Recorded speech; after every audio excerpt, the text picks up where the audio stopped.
ఏ రైతుకు గిట్టుబాటు ధరలు రాలేదు. ఏ పంటకు చంద్రబాబు గారి హయాంలో గిట్టుబాటు ధరలు రాలేదు. గిట్టుబాటు ధరలు వచ్చింది కేవలం ఒకే ఒక్క పంటకు. ఆ రైతులు కూడా చంద్రబాబు గారి వెన్నుపోటు పార్టీకి సంబంధించిన మనుషులే. అది ఏ పంటో తెలుసా? ఓ గంజాయి తప్ప. చంద్రబాబు నాయుడు గారు అంటాడు బియ్యం తింటే క్యాన్సర్ వస్తుందంట, కాబట్టి వరికి గిట్టుబాటు ధరలు రాకుండా డమాల్ చేసే కార్యక్రమం చేశాడు. చంద్రబాబు నాయుడు అంటాడు మిర్చి తింటే అసిడిటీ వస్తుందంట, కాబట్టి మిర్చి పంటకు గిట్టుబాటు ధరలు రాకుండా డమాల్ చేశాడు. మామిడి తింటే చంద్రబాబు నాయుడు గారు అంటారు షుగర్ వస్తుందట, అందుకే మామిడి పంటను కూడా డమాల్ చేశాడు. గిట్టుబాటు ధరలు లేకుండా రైతులు రోడ్డు మీదకి వచ్చాడు.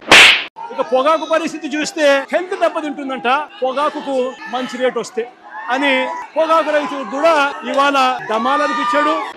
చంద్రబాబు నాయుడు గారి పరిపాలనలో రైతులు హానికరం, వ్యవసాయానికి చంద్రబాబు నాయుడు గారి పరిపాలన ప్రమాదకరంగా ఈ రోజు రాష్ట్రంలో పరిస్థితులు ఉన్నాయి.